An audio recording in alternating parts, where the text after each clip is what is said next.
Oke, kembali lagi di Zona Misteri segmen horor.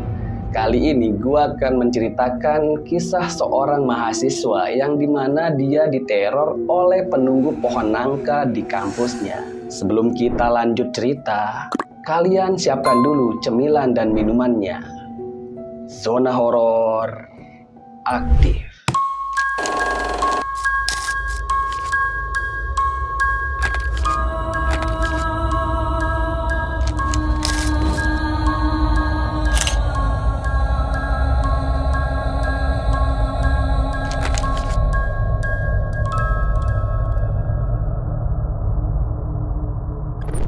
Kejadiannya pada tahun 2015. Arya adalah mahasiswa semester 5 yang kuliah di Institut Ilmu Sosial dan Ilmu Politik Jakarta.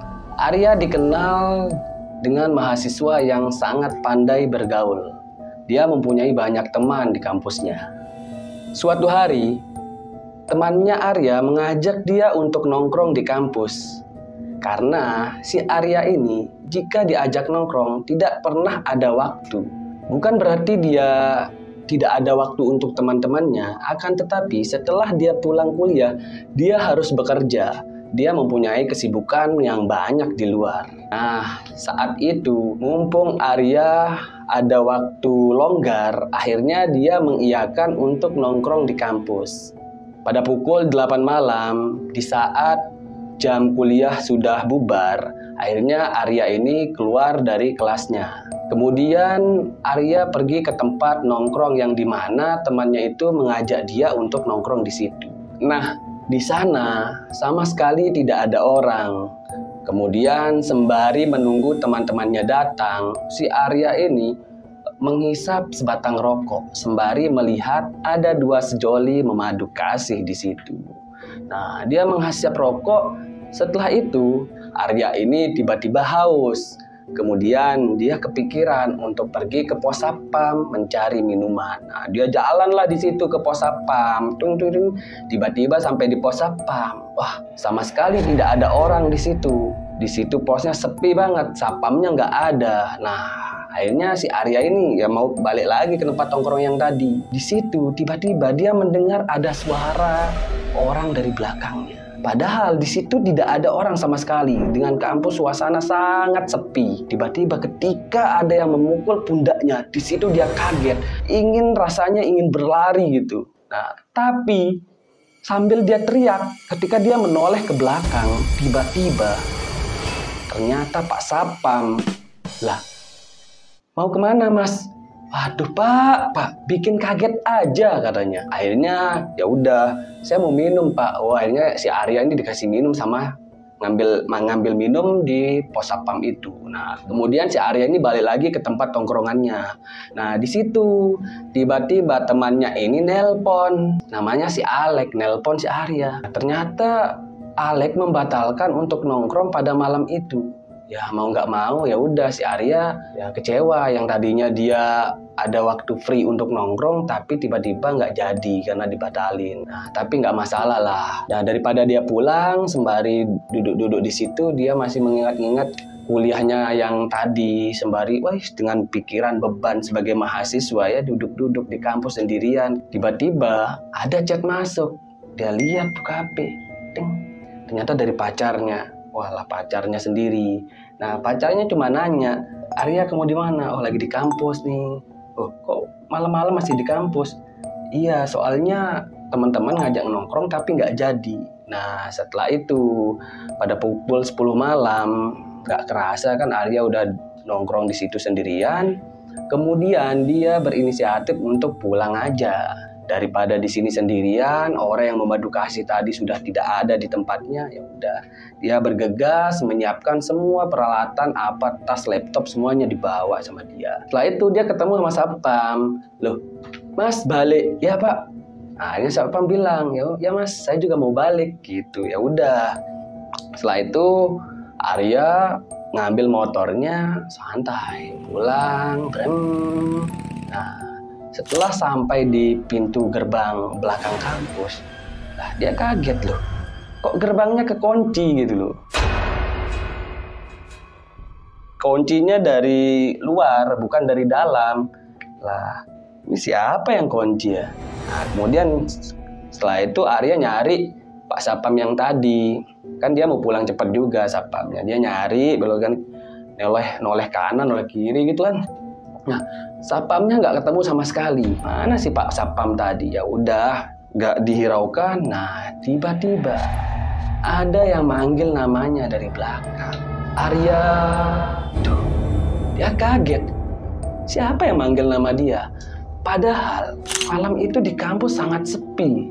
Kemudian dia nyari arah suaranya kemana. Dia nyari, tiba-tiba setelah dia nyampe di pohon nangka, di situ dia melihat siluet wanita. Yang dimana wanita itu rambutnya sangat panjang. Nah, kemudian ngapain ada wanita malam-malam di sini yang manggil nama dia? Nah, akhirnya dia samperin lah si wanita tadi. Dia samperin, plek. Ternyata wanita itu tiba-tiba menghilang. Dari situ dia merindingnya luar biasa. Ini udah nggak baik nih, udah nggak bagus nih. Nah, kemudian ya udah dia bergegas untuk kabur aja dari tempat itu. Dia naik motornya, digas. Tiba-tiba suara itu kembali lagi memanggil dia. Arya, Arya. Nah, dari situ akhirnya dia noleh ke belakang. Nah, kamu tahu apa yang dia lihat sama Arya? Dia lihat wanita yang tadi itu dengan muka yang sangat hancur, yang dimana matanya keluar, terus wajahnya penuh nanah, terus wah, sumpah kalau kita ngelihat hantu seperti apa ya, kuntilanak kayak gitu. Dan yang paling parah ya, kepalanya itu keluar belatung-belatung gitu loh. Nah, terus dengan rambut yang panjang, kucel, terus dengan bajunya yang putih, yang bau tanah. Wah, itu bikin Arya merinding sampai dia nggak lihat apa-apa di depannya. Kemudian dia nabrak tong sampah. Debak, dia tabrak tong sampah. Lah, dia bodoh amat, dia tinggalin aja motornya. Dia lari. Suara yang tadi perempuan yang dia lihat di atas pohon nangka itu masih memanggil-manggil namanya. Arya, Arya, Arya. Bodoh amat, dia lari. Nah, tiba-tiba Sapam yang tadi itu dia ketemu. Dia nabrak si Sapam. Wah, yuk Mas, kenapa kok lari? Ya Pak, ada ini. Ya udah, santai dulu. Nah, akhirnya si Arya ini dibawalah ke pos Sapam. Kenapa Mas? Akhirnya Arya ini cerita, dia tadi melihat sosok kuntilanak yang ada di pohon nangka. Pak Sapam cerita, waduh Mas, kalau saya itu sudah jadi makanan sehari-hari kuntilanak itu. Memang rumahnya ada di situ, di pohon nangka. Makanya dari cerita-cerita orang mahasiswa yang di situ, memang di pohon nangka itu tempatnya kuntilanak. Jadi bukan hanya Arya saja yang dapat gangguan horor di situ, tapi sudah banyak mahasiswa ataupun sapam yang kerja di situ sangat sering. Nah, dari situlah Arya kemudian barengan pulang sama si Pak Sapam tadi. Ayo Mas, kita pulang bareng aja. Ya udah, Arya ngambil motornya yang jatuh tadi di tong sampah sama Sapam, dianterin. Akhirnya mereka bareng pulang. Dari situ Arya sudah kapok sekali untuk nongkrong di kampus. Ya karena tahu sendiri kan, kalau kampus sudah sepi pasti ada kejadian-kejadian yang mistis lah. Jadi begitu ceritanya. Nah, bagi kalian Sobat Zona yang tahu cerita horor tentang penghuni pohon nangka, bisa komen di bawah. Untuk kalian yang punya cerita tentang kisah mistis, gangguan-gangguan horor, itu bisa kirim ke emailnya Zona Mahasiswa. Nanti kami akan membacakan cerita-cerita kalian. Jangan lupa tengok kanan, tengok kiri. Bisa jadi mereka ada di samping kalian.